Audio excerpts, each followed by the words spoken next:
Buenas tardes con todos. Para continuar con este congreso, la charla del día de hoy que a mí me toca dar se trata acerca de la transición epitelio-mesenquimal. Un poco yo ya les expliqué acerca de qué es la transición epitelio-mesenquimal en la primera charla y también en metástasis óseas, la doctora Mónica Vázquez Levín, el segundo día les explicó un poco más.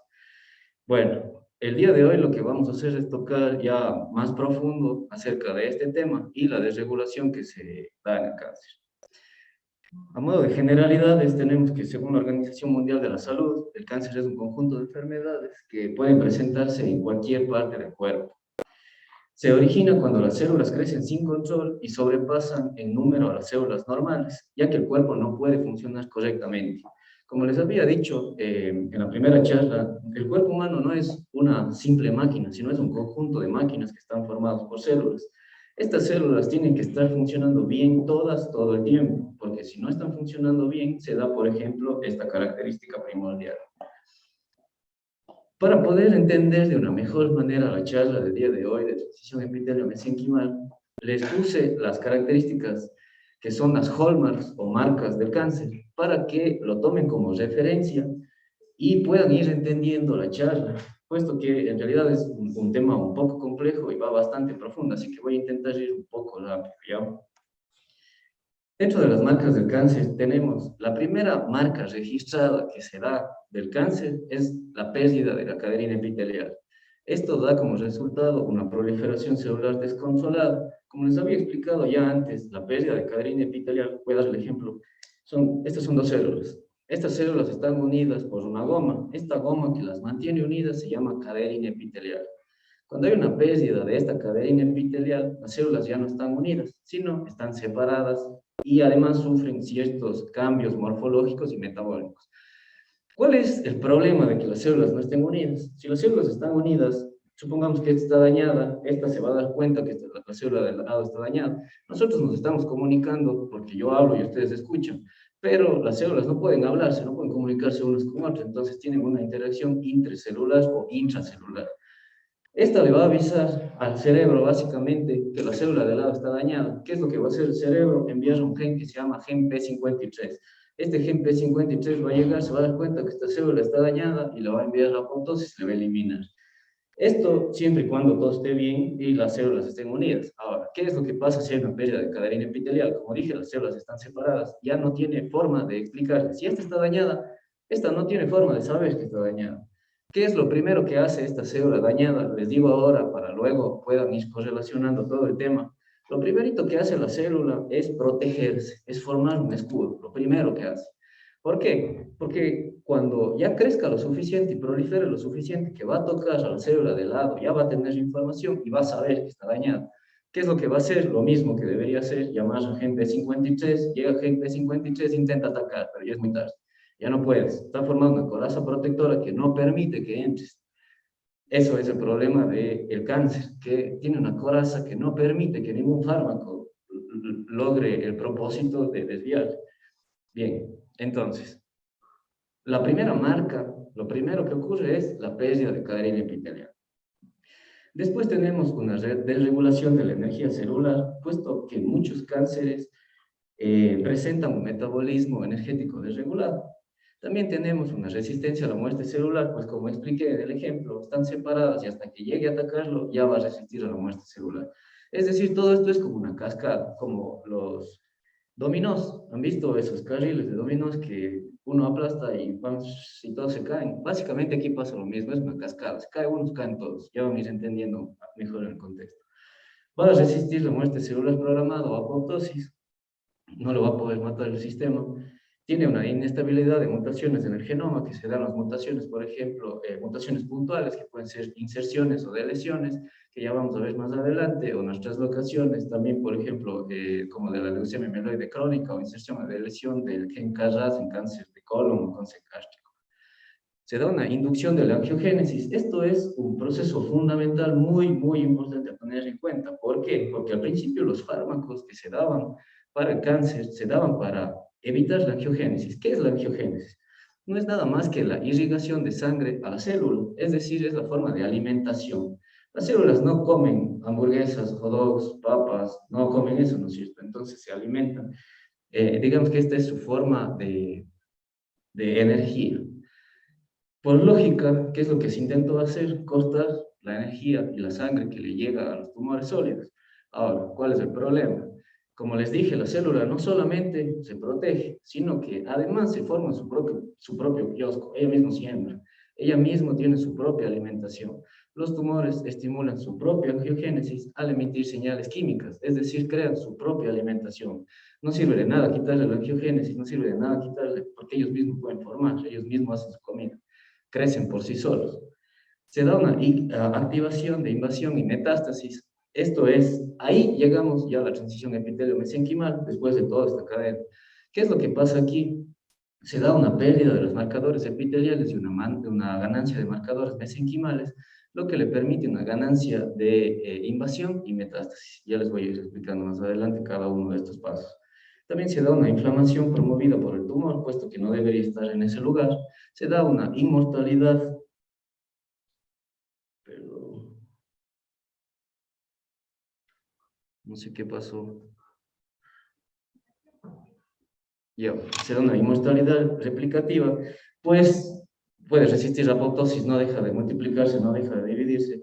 Tiene una evasión del sistema inmune, que es lo primerito que estoy diciendo, ya formó la coraza protectora, no tiene forma de atacar el sistema inmune, y también tiene una evasión de los supresores de crecimiento. Bien, entonces, ahora sí nos metemos netamente en lo que es transición epitelio-mesenquimal, por sus siglas en inglés, EMT. Se conoce como el proceso biológico en el que las células epiteliales normalmente interactúan con su membrana. ¿Y qué es lo que sucede durante la transición epitelio-mesenquimal? La célula sufre ciertos cambios bioquímicos, metabólicos y morfológicos, tales como se da una pérdida de la organización, pues las células ya no se encuentran unidas, se encuentran separadas. Se da una pérdida de las uniones intercelulares, es por eso que pueden ganar motilidad e invasividad, porque ya no están apretadas, ya no están unidas. Se da una reprogramación de la expresión génica, pues como vieron al principio, se dan modificaciones genéticas y epigenéticas, y se desarrollan múltiples cambios, tanto bioquímicos como morfológicos. Las células epiteliales adquieren un fenotipo mesenquimal mediante qué características. Por ejemplo, se da un cambio en los programas de señalización. ¿Por qué? Porque la célula pasó de ser una célula buena y normal a ser una célula mala y metastásica. Se da una reorganización del citoesqueleto, adquiere una capacidad migratoria aumentada, pues ya no están en uniones apretadas ni adherentes. Se da una resistencia a la apoptosis, una degradación de la membrana basal. ¿Cuáles son entonces los cambios clave que se pueden tener dentro del mecanismo de transición epitelio-mesenquimal? Los dos cambios primordiales que se tienen que tomar en cuenta son, por ejemplo, la desestabilización de la unión intercelular. ¿Qué quiere decir esto en español? Se separó, ya no están unidas, están separadas, cada quien está por donde puede. Y segundo, la estimación de asociaciones extracelulares requeridas para la locomoción celular. ¿Qué quiere decir esto? Que esta célula adquirió un fenotipo de movilidad, tiene capacidad de moverse, cosa que antes no tenía. La capacidad de moverse es muy mala, porque si es una célula cancerígena la que se está moviendo, obviamente va a dar como resultado una metástasis a otro órgano. ¿Cuáles son las etapas principales dentro de estos cambios? Por ejemplo, el inicio, que es la etapa 1. ¿Qué es lo que ocurre aquí? Se da la pérdida de la polaridad apical basal y de uniones estrechas, más la disminución de la expresión de las claudinas. Acuérdense de este nombre, claudinas, es un nombre muy importante que vamos a ver casi al final. ¿Por qué es importante la disminución de las claudinas? La caderina, como yo les dije, no trabaja sola. Ninguna proteína en sí trabaja sola, sino trabaja con diferentes familias, por así decirlo, con diferentes estructuras. Entonces, estas claudinas son familia de la caderina, sobre todo las claudinas 3, 4 y 7. ¿Qué quiere decir esto? Que también tienen formación en la unión entre las células. Al desregularse, al disminuir las claudinas 3, 4 y 7, las euclaudinas, es igualito que decir que se disminuye también caderina epitelial. Es decir, es un mecanismo, como les dije, es un dominó. Se cae una y se empiezan a caer todas. La segunda es la liberación. ¿Qué es lo que ocurre aquí? Caderina epitelial se libera de la membrana. ¿Y cuál es el problema de haberse ido de la membrana? Que se degrada. es decir, es eliminada. Una vez que se elimina ya no tenemos goma, entonces las células literalmente pueden ir y hacer lo que quieran. Y por último, se degrada la membrana basal, es decir, la forma de la célula ya no es tal cual la forma que nosotros conocemos, sino más tiene una forma de fibroblasto, es decir, alargada. Y por último tenemos el intercambio. Aquí se dan, por ejemplo, las proteínas celulares, como vengo diciendo en el ejemplo cadena epitelial, y los filamentos intermedios, como son las citoqueratinas, que pueden ser 1, 2, 3 o 19, son reemplazadas por caderina neural y bimentina. Este es un procedimiento que se conoce como switch o intercambio de las caderinas. ¿Qué es lo que está pasando aquí? Disminuye caderina epitelial, es decir, se están perdiendo las uniones y aumenta caderina neural. Esto es conocido como switch o intercambio de las caderinas. Entonces, ¿cuál es el fenotipo mesenquimal resultante que se obtiene? Se caracteriza por tener cambios morfológicos y moleculares, tales como, por ejemplo, se tiene una sobreregulación nuclear de factores de transcripción específicos. Estos se conocen como receptores transcripcionales, que pueden ser SNAIL, SLUG, CEP1, TWIST.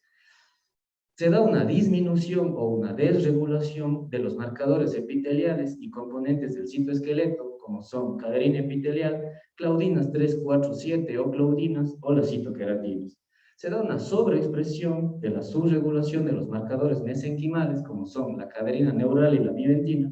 Se da un aumento de la capacidad de invasión y migración a través de la matriz extracelular, dando como resultado final la adquisición de una forma alargada parecida a la de los fibroblastos, que me da como resultado una resistencia a la muerte celular programada o apoptosis. Les puse una gráfica para que puedan entender de una mejor manera cómo se va desregulando y cómo se va cambiando la célula, cómo va la forma de la célula. Aquí podemos ver una célula epitelial. Esta es una célula epitelial normal. Esto es lo que normalmente tenemos en nuestro cuerpo, no le ha pasado nada, está funcionando al pelo. Esta célula epitelial, como se puede ver a simple vista, son homogéneas, ¿no es cierto? Están uniditas, están apretadas, movilidad no hay. Entonces tienen uniones adherentes, uniones apretadas, es estacionaria, hay caderina epitelial. Como segundo, podemos ver una célula metastable. Visualmente, primero son más grandes. Segundo, tiene una estructura ya no igual a las primeras, ¿no es cierto? Y la unión ya no es tan adherente, ya es como que están un poquito flojas, o sea, no están tan flojas, pero están un poquito flojas. ¿Qué es lo que pasa con estas células? Estas ganan marcadores mesenquimales como la caderina neural y bimentina y pierden marcadores epiteliales. Por último, tenemos la célula mesenquimal, que visualmente, a diferencia de la célula epitelial, por ejemplo, uniones adherentes no hay, no están unidas, no son homogéneas, son más grandes, son más alargadas, y pueden moverse, porque no hay unión, no hay adhesión, y eso es un peligro. ¿Qué es lo que pasa aquí? No hay uniones adherentes, tenemos motilidad y ganancia de invasión. La transición epitelio-mesenquimal tiene lugar en tres contextos biológicos distintos, porque no solamente sirve para el cáncer, ¿no es cierto? ¿Qué nomás? ¿Cuáles son los diferentes tipos de transición epitelio-mesenquimal existentes? Tenemos, por ejemplo, la tipo 1, que se encuentra asociada con procesos de formación del embrión y desarrollo de órganos. Es decir, nos ayuda a los humanos durante la etapa de formación, en la etapa que nosotros somos embrión, y al desarrollo de órganos, de todos los órganos. La transición epitelio-mesenquimal de tipo 2 se encuentra asociada con procesos de cicatrización de heridas y regeneración tisular, que reconstruye el tejido dañado. Esto tiene mucha lógica en lo que les expliqué al principio, que cuando no está unida, lo primerito que hace es formar una caracha, ¿no es cierto? Ahí está lógico que la transición epitelio-mesenquimal tiene una relación con el cáncer. Obviamente, mientras más avancemos en la charla, más se van a ir dando cuenta de esto. Y por último, tenemos la transición epitelio-mesenquimal tipo 3, que es lo que a nosotros nos interesa, que se da asociada a procesos de progresión tumoral y es responsable del switch o intercambio de las caderinas, que son capaces de invadir, llevando a la formación de la metástasis.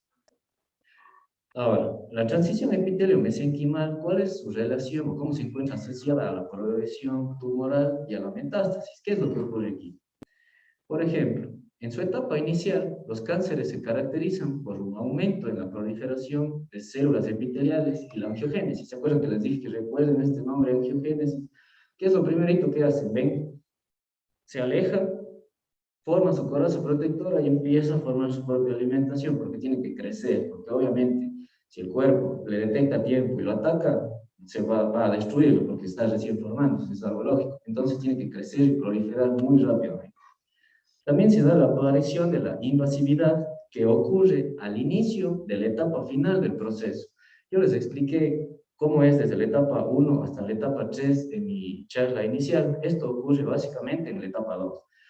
¿Qué es lo que ocurre aquí entonces? Se adquiere un fenotipo invasivo que se conoce como transición epitelio-mesenquimal.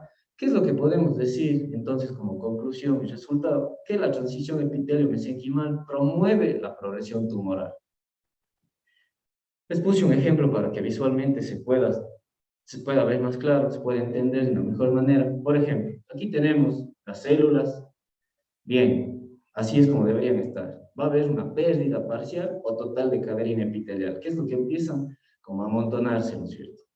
Se pierde la caderina epitelial, ¿qué es lo que se da como resultado? Se da una ganancia de motilidad e invasión. La célula, acuérdense cómo pasó de una célula normal a una célula alargada, ya no tiene uniones. Es como que pase de un carro dañado, que no tiene motor, a ponerle un Ferrari, montarle un Ferrari y ese carro va a andar por todo lado. Eso es básicamente lo que está pasando aquí. Gana motilidad y gana invasión. ¿Qué es lo que le permite hacer eso? Salir del tumor primario, llegar a vasos sanguíneos o ganglios linfáticos, perdón, sangre, y hacer una metástasis. Entonces, la pérdida de la adhesión celular se debe a la disminución de marcadores epiteliales como son caderina epitelial y citoqueratinas. Mientras que la ganancia de la motilidad de invasión se da gracias al aumento de los marcadores mesenquimales como la bimentina y la caderina neural. Esto, como les había venido diciendo, se conoce como switch o intercambio de las caderinas. Disminución de caderina epitelial, se pierde adhesión, aumento de caderina neural, ganancia de marcadores mesenquimales. ¿Cuáles son los factores de crecimiento como inductores de la transición epitelio-mesenquimal?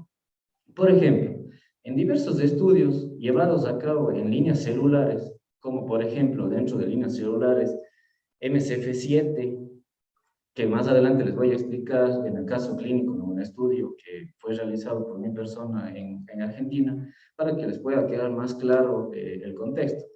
Se han identificado numerosos factores de crecimiento como inductores de la transición epitelio-mesenquimal, incluyendo, por ejemplo, el factor de crecimiento transformante beta, el factor de crecimiento epidérmico, las vías de señalización WNT y los receptores transcripcionales SNAIL, SLUF, TWIST y CEF1.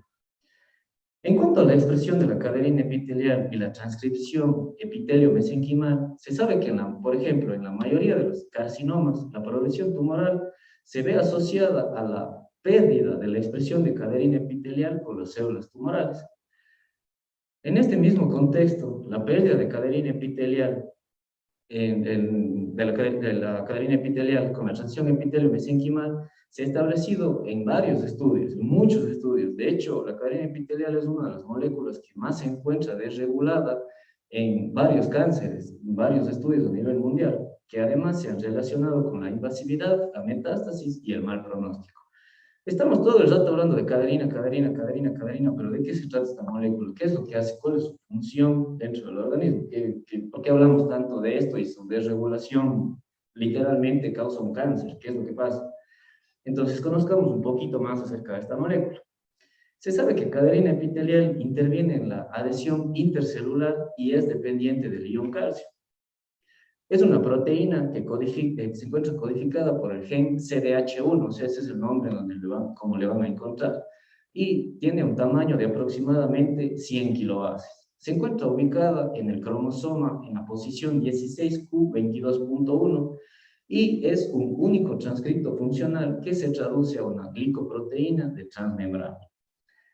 Esta es una proteína que se encuentra organizada básicamente en tres dominios. El primer dominio se conoce como dominio extracelular.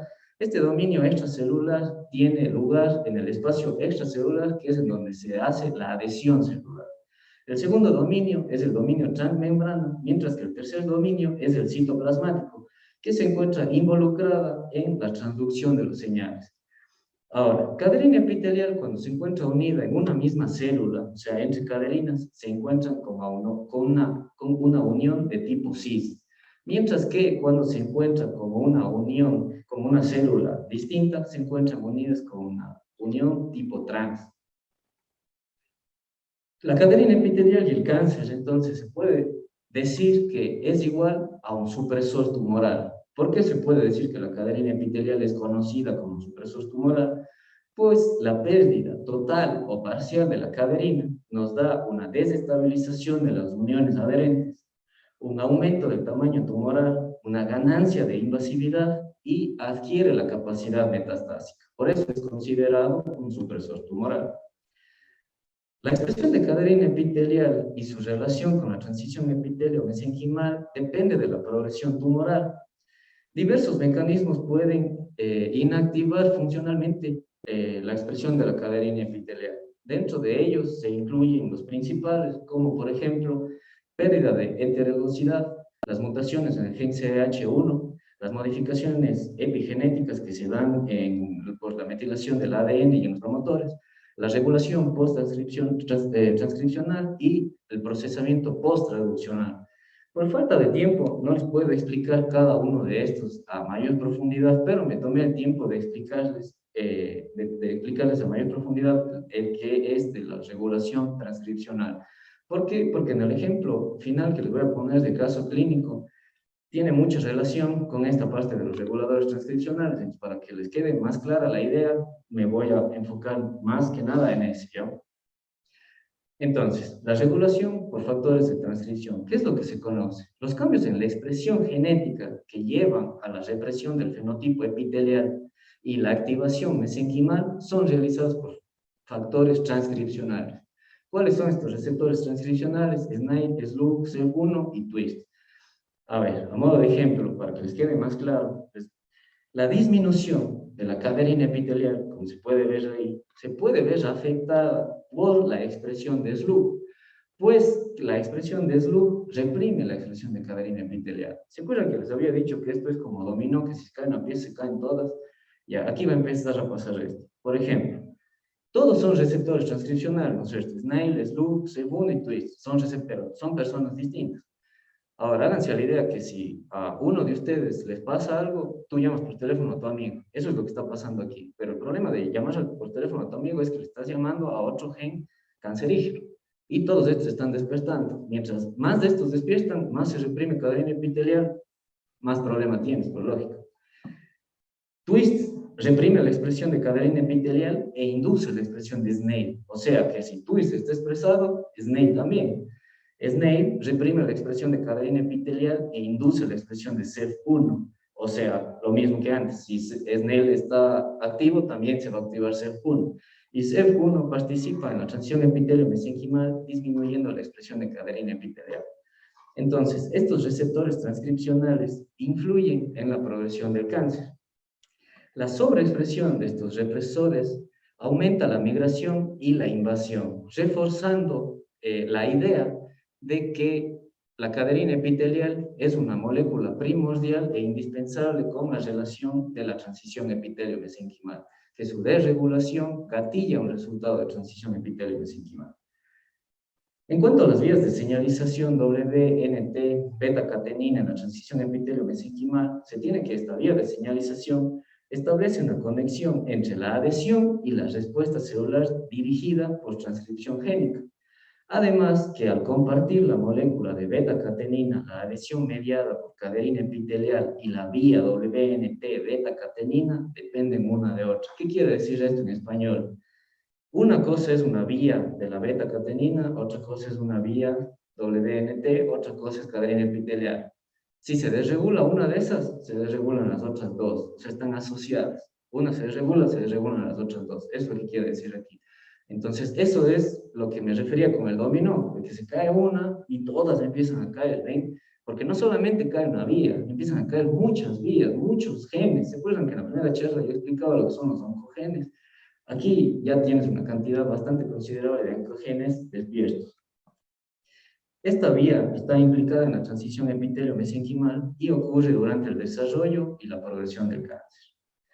También el factor de crecimiento transformante beta en la transición epitelio-mesenquimal. ¿Qué es lo que sabemos acerca de este factor de crecimiento transformante beta? Es una citosina de expresión ubicua, cuya unión a las células diana se hace mediante los receptores, que pueden ser receptor 1 o receptor 2, inician múltiples cascadas de señalización, o sea, volvemos a la misma lógica. Antes habíamos hablado de 2 cascadas, ahora hablamos de 8.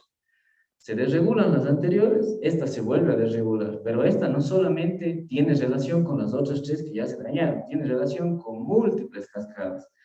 Otra vez volvemos al ejemplo del dominó, ahora hay varios cayéndose, y mientras más se caen, más problemas, porque se activan más genes cancerígenos.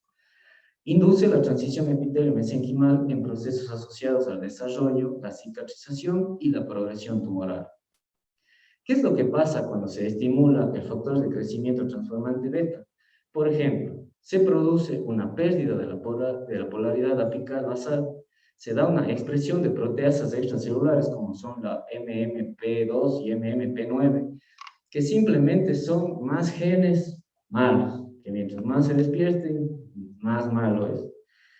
Te da una expresión de proteínas mesenquimales. Por ejemplo, aquí tenemos también lactato deshidrogenasa y su forma B, MCT1, MCT3, MUC, MUC-Kaiso. Son diferentes genes los que activan. O sea, esta va a activar más vías, más malas noticias. Y por último, es uno de los más potentes inductores de la transición epitelio-mesenquimal. Su vía de señalización regula la transcripción de genes diana específicos, como son los receptores transcripcionales, SNAIL, SLU, CEB1, CEB2 y TWIST. ¿Cuál es la aplicación clínica que tiene este estudio de transición epitelio-mesenquimal? Por ejemplo, en los laboratorios de patología, mediante un estudio de inmunohistoquímica, se puede determinar la expresión de estas proteínas involucradas en la transición epitelio-mesenquimal. Varios estudios han evaluado sus niveles de expresión y se han correlacionado la expresión de caderina epitelial y caderina neural en la presencia de invasión y metástasis. Como les había dicho, la una disminuye, la otra aumenta. Y se ha informado que la pérdida de caderina epitelial, el aumento de SNAIL en el citoplasma, por ejemplo, y la sobreexpresión de vimentina en el núcleo de las células tumorales se encuentran asociados al alto índice de Gleason, que es un valor que se da en el cáncer de próstata, y al mal pronóstico. Bien, para que les pueda quedar más claro la transición epitelio-mesenquimal, les puse un ejemplo de estudio que involucra la transición epitelio-mesenquimal. Este ejemplo del estudio se trata de mi tesis. Mi tesis no estuvo enfocada en transición epitelio-mesenquimal solamente, de hecho fue una parte bastante pequeña de todo el estudio realizado, pero tiene mucha relación con todos los genes que he venido hablando, y para que no quede en el aire y como que no les cuadre bien el entendimiento, les puse este cuadro clínico de ejemplo para que puedan entender de una mejor manera cómo se ve una desregulación y qué es lo que pasa. Entonces, este ejemplo se trata del estudio de las alteraciones de caderina epitelial y moléculas relacionadas a la progresión tumoral en el cáncer de mama, que fue mi tesis de maestría. La directora de tesis fue la doctora Mónica G. Vázquez Levín, que fue también ponente el día domingo, si no estoy mal, con metástasis óseas, y el laboratorio en donde yo realicé mi experimento fue en el Instituto de Biología y Medicina Experimental, IBIME, en CONICET, en Buenos Aires, Argentina. A breves rasgos, las estadísticas, porque obviamente estamos hablando del cáncer de mama, les voy a dar las estadísticas del cáncer de mama para que más o menos sepan cómo es el índice. Tenemos que el cáncer de mama es el segundo en incidencia, con un poco más de 2 millones de casos, que representa el 11.6% en ambos sexos, hombres y mujeres. Y es el quinto en muertes, con un poco más de 600.000, que representa el 6.6% de igual manera en ambos sexos. ¿Qué es lo que se sabe del cáncer de mama? Por ejemplo, es una enfermedad heterogénea. ¿En dónde se desarrolla esta enfermedad? Se origina en los lobulillos mamarios, que es en donde se produce la leche. ¿Cómo se realiza un diagnóstico de cáncer de mama? Básicamente, el gold estándar se evalúa mediante 3 estrategias. La primera es la histología de la invasión ganglionar. El segundo es la presencia o la ausencia de los receptores hormonales femeninos, que son receptor estrógeno alfa, receptor progesterona y HER2. Y también se evalúa el tamaño tumoral. Es indispensable, puesto que, como siempre digo, la prevención o identificar temprano el cáncer es fundamental, puesto que cuando son identificados con hasta un centímetro, dentro de lo que cabe, el cáncer es más tratable. Así que la detección temprana es fundamental. El cáncer de mama se tiene que, del total de cánceres de mama diagnosticados, del 100%, estos se van a subdividir en dos grandes grupos. El primero, el 80% son positivos para el receptor estrógeno alfa, receptor progesterona y HER2, mientras que el 20% restante se los conoce como triple negativos precisamente por la ausencia de estos tres receptores. Dentro de los 80% positivos, estos a su vez se subclasifican en tres categorías, que son luminal A, luminal B y HER2 positivo. Los luminal A expresan receptor estrógeno, pero no HER2. Tienen una alta expresión de receptor progesterona y una baja tasa de proliferación y son considerados los de mejor pronóstico. Los luminal B expresan receptores de estrógeno, pero no HER2, es decir, en esto se parecen a los luminal A, pero a diferencia de los luminal A, tienen una baja tasa de expresión de receptor progesterona y una alta tasa de proliferación, es decir, son al contrario. Mientras que los HER2 expresan los receptores de estrógeno y además presentan una sobreexpresión del gen HER2. Mientras que del 20% restantes, esto se divide en dos grandes categorías. La primera se conoce como Basan Light y se divide del 70 al 75%, y el restante se divide en Claudin Low, que representa del 25 al 30%. Estos presentan características similares, como por ejemplo, son sumamente agresivos, presentan un alto riesgo de recurrencia, una edad más joven al momento del diagnóstico, una supervivencia más corta, y un dato también importante es que es más prevalente en la raza negra. Ahora, de lo que nosotros estábamos hablando, qué es lo que queríamos realizar en esta investigación, era saber si nuestro subtipo era un subtipo Claudin-Low. ¿Por qué es importante dentro del mecanismo de transición epitelio-mesenquimal? Porque si recuerdan, les dije, acuérdense de las claudinas, acuérdense de las claudinas. Ya es porque nosotros llegamos justo a identificar que nuestro modelo de estudio era un subtipo Claudin-Low. ¿Qué es lo importante de aquí? Que también teníamos que hablar de las claudinas, que son un evento también clave en la transición epitelio-mesenquimal. Entonces, ¿qué es lo que se sabe del subtipo Claudin-Low? Según el papers de Pratt en el año 2010, se asocia con una edad más temprana y un tamaño tumoral más grande. Se da la expresión de proteínas bajas de unión estrecha, como son la claudina 3, 4 y 7. Esta es la parte que nos interesa, que tiene que ver con la charla, que es un enriquecimiento de genes asociados a la transición epitelio-mesenquimal, o sea, tiene que ver la relación de lo que vengo presentando, y presentan una disminución o ausencia de la cadena epitelial. Entonces, ¿cómo se realizó este estudio? Los antecedentes, grupo de trabajo. La identificación del transcripto variante se realizó por el grupo de estudio de la doctora Mónica G. Vázquez Levín en el Instituto de Biología y Medicina Experimental. Aquí se identificó una caderina nueva, a la que se denominó caderina variante, que posteriormente se conoció que fue generado por un evento de splicing alternativo. Ella en la charla ya les explicó cómo fue identificado esta variante, pero les voy a hablar un poquito igual para que se les quede más claro.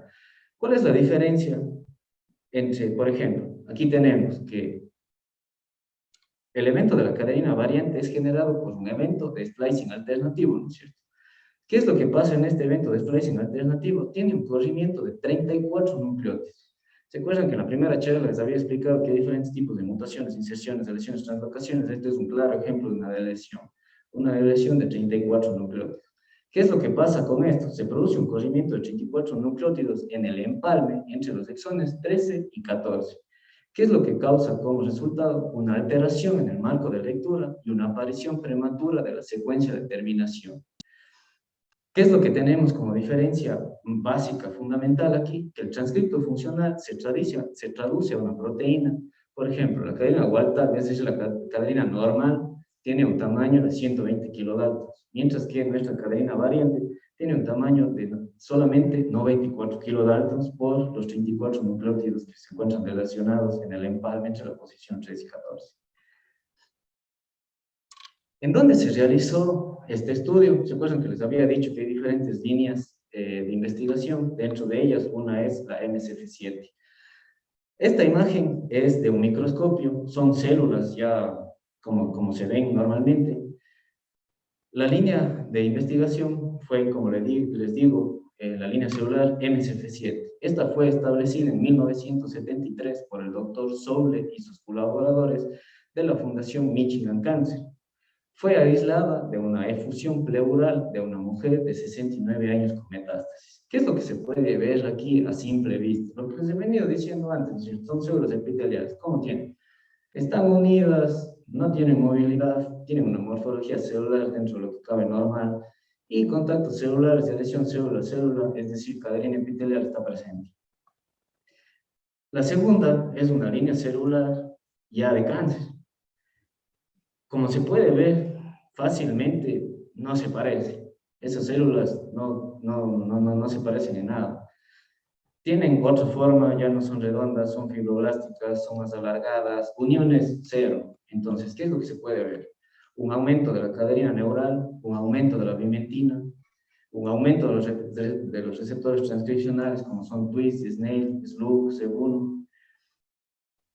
Te da una migración, puesto que ya no tienen uniones adherentes, y gana invasión. A la vez que se da una pérdida de lo lógico, que son las citoqueratinas, la cadena epitelial, además de su familia, que son las claudinas 3, 4, 7 y las oclaudinas. Todo esto, como les venía diciendo, ¿cómo se denomina? Un mecanismo de transición epitelio-mesenquimal.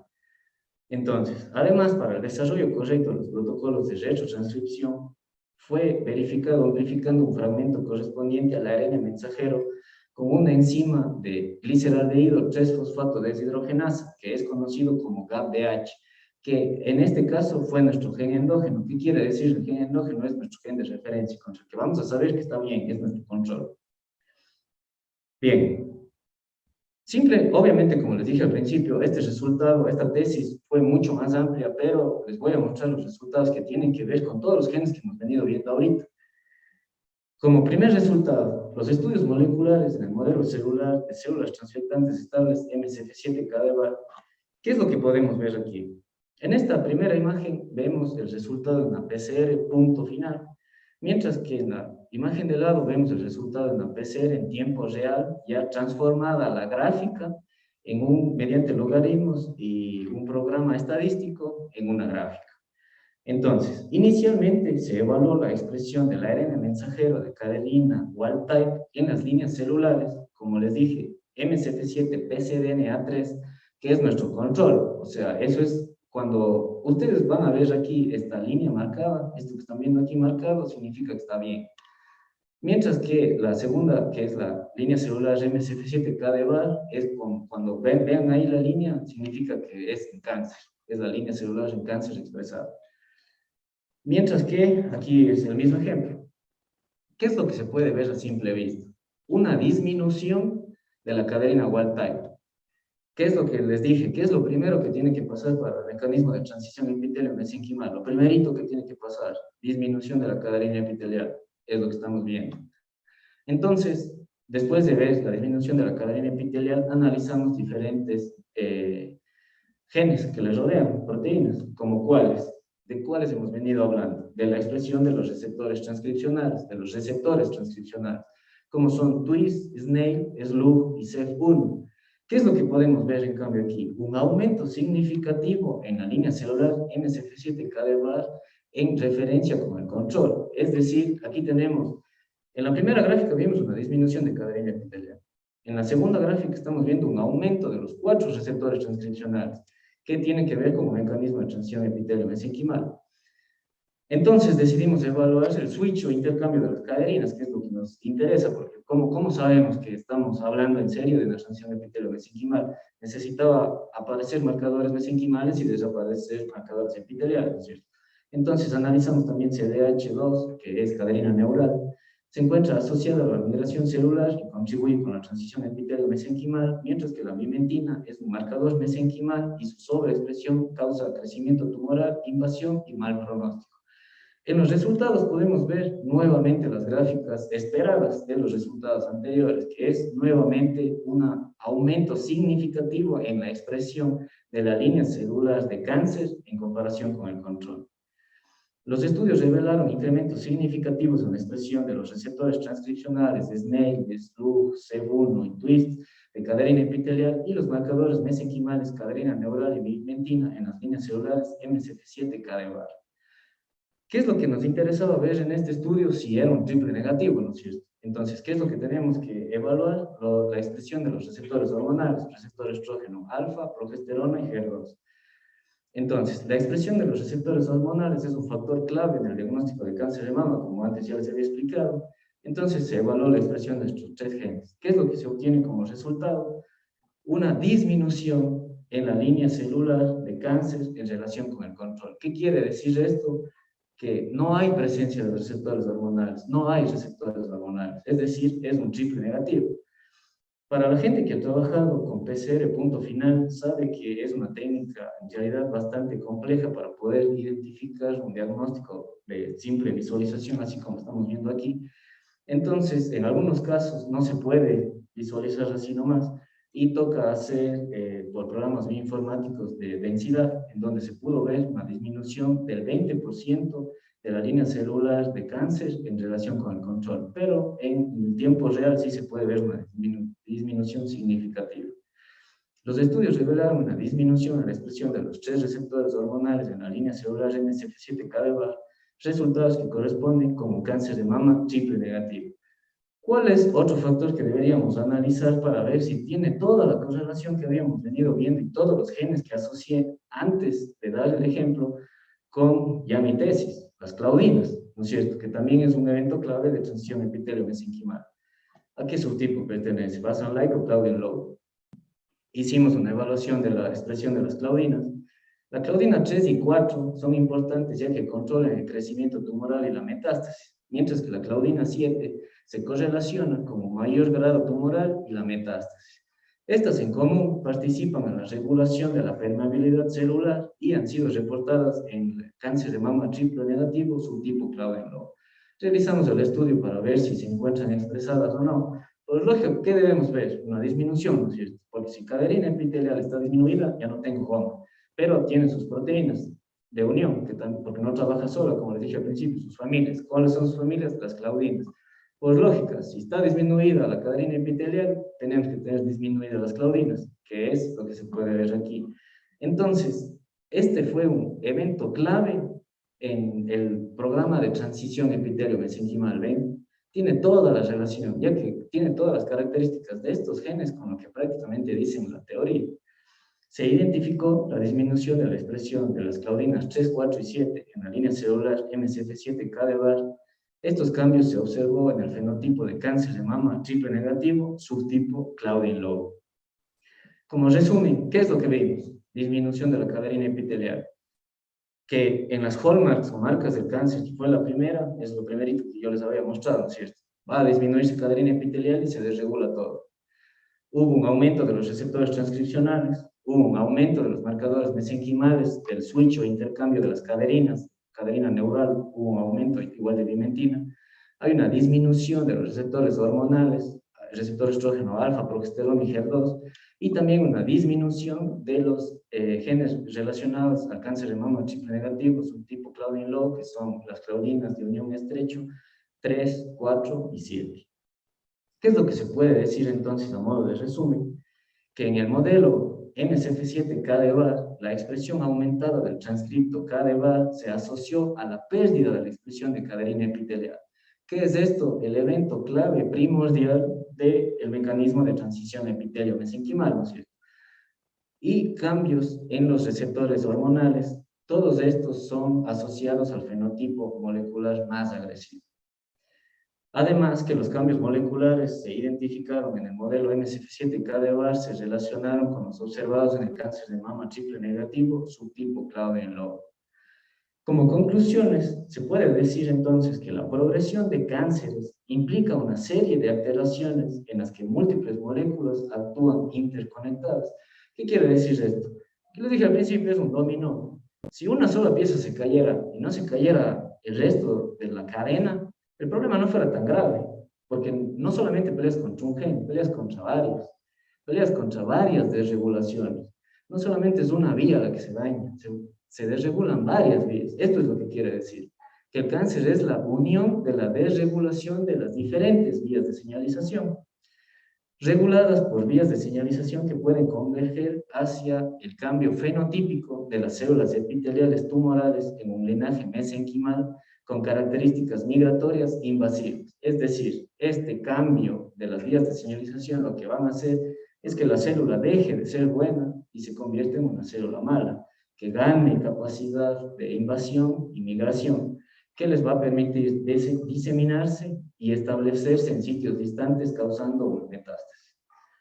Este proceso, como he venido explicando, se denomina transición epitelio-mesenquimal y tiene una participación crucial en la progresión tumoral, la invasión, el mal pronóstico y la metástasis. Por si les interesó este tema, como les dije al principio, por cuestiones de tiempo, es mucho más extensa la charla, pero en una sola hora no avanza a explicar todo este mecanismo de transición epitelio-mesenquimal. Bueno, les dejo aquí un paper donde pueden ir a ver, está publicado en NCBI, en PubMed, del cual yo soy también coautor. Es la caracterización de los cambios moleculares asociados con la sobreexpresión del ARN mensajero de variante de empalme de cadena epitelial en un modelo de cáncer de mama utilizando enfoques proteómicos y bioinformáticos, identificación de cambios en el metabolismo celular y una mayor expresión del lactato de deshidrogenasa isoforma B.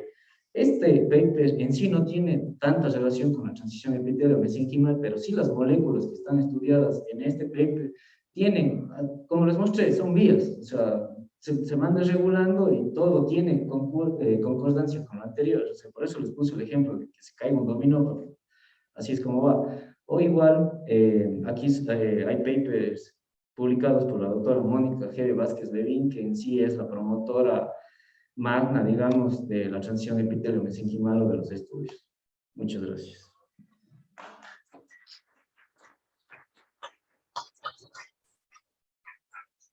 ¿Tienen alguna pregunta? Cámara.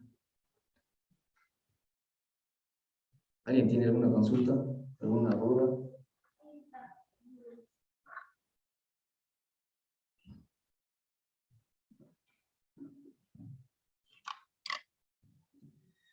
Muchísimas gracias, Jorge, por tu ponencia.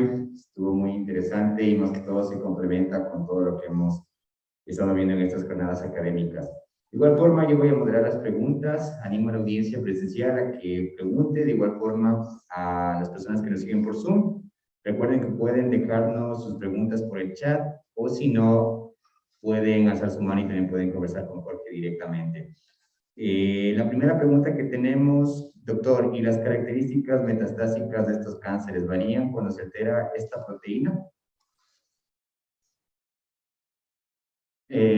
Bueno, en realidad, por lógica, sí. Una vez que se van desregulando las proteínas, como digo, es un dominó, es una desregulación constante, es un...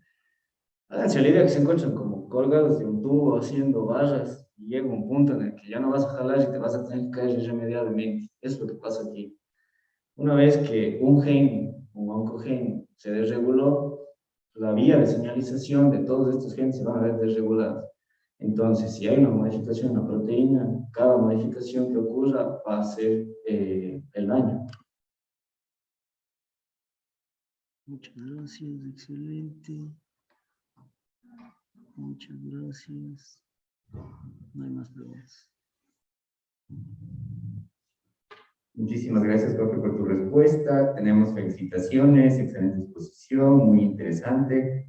Muchas gracias de nuevo por la exposición. Tenemos una pregunta que nos dejaron por interno, y es si es que todos los mecanismos de la transición epitelio-mesenquimal tienen alguna relación con lo de las células troncales.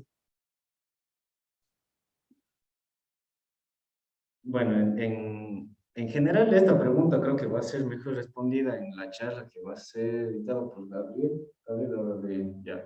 Pero sí, sí tiene una correlación, pero va a poder ser explicado. De hecho, la charla de él, las células troncales es lo que viene a partir de esto, de en donde nos quedamos ahora. Entonces, esa explicación va a ser mejor que la pueda dar él, pero sí, sí tiene una correlación de lo que pasa al final con todo el mecanismo de regulación que ocurre desde el principio.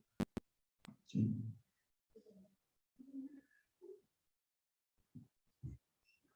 Pues creo que tenemos una pregunta de la audiencia.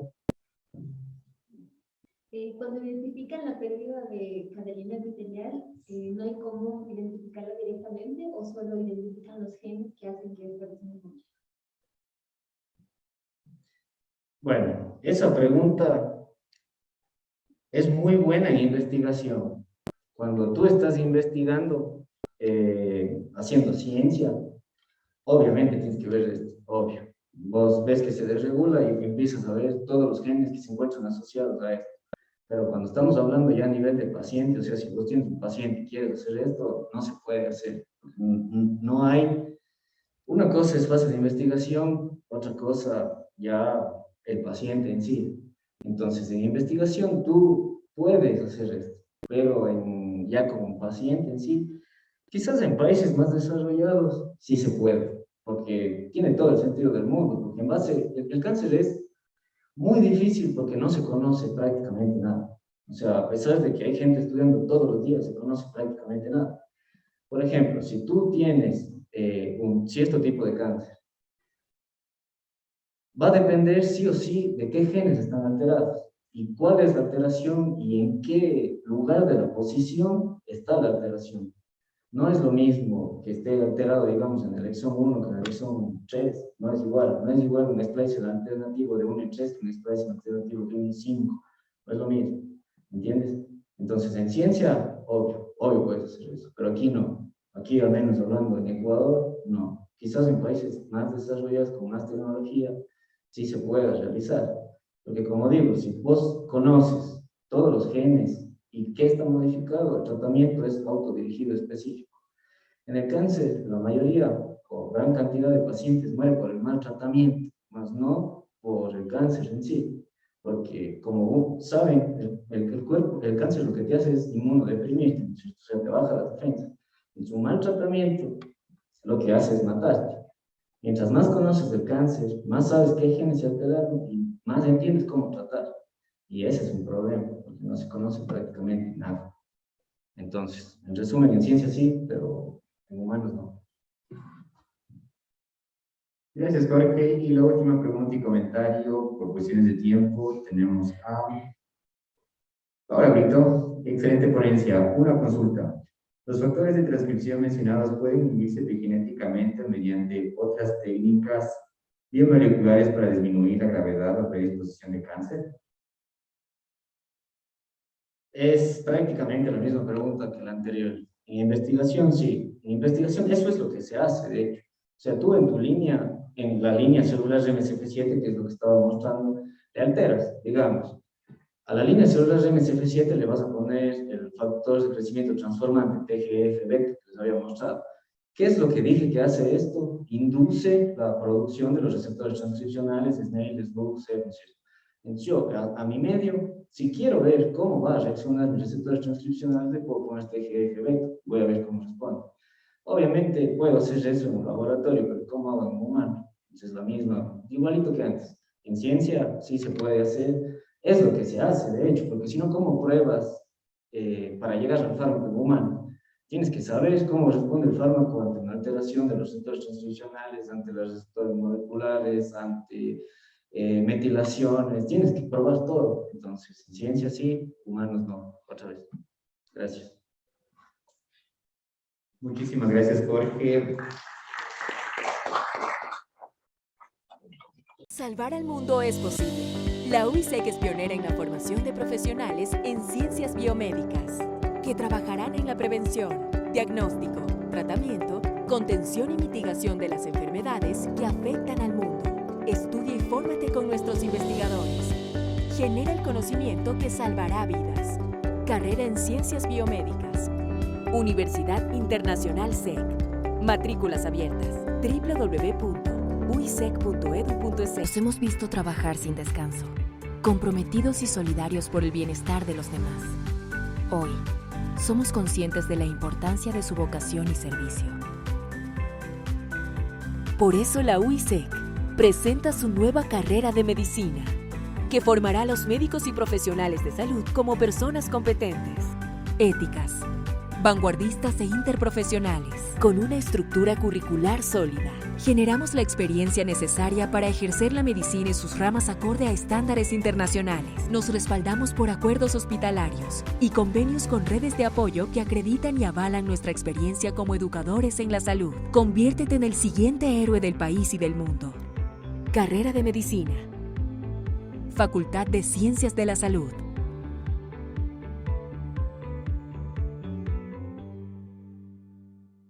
En la UISEC formamos a los profesionales que ayudarán a las personas a sonreír. La carrera de odontología UISEC prepara a odontólogos innovadores y emprendedores que van de la mano con los más altos estándares de calidad internacional. Nuestros estudiantes combinan la teoría y la práctica en modernas instalaciones con la guía de los mejores profesionales en el sector. Sé parte del grupo selecto de profesionales que lideran el cuidado de la salud dental de las personas. Universidad Internacional CEN. Personalización en serio.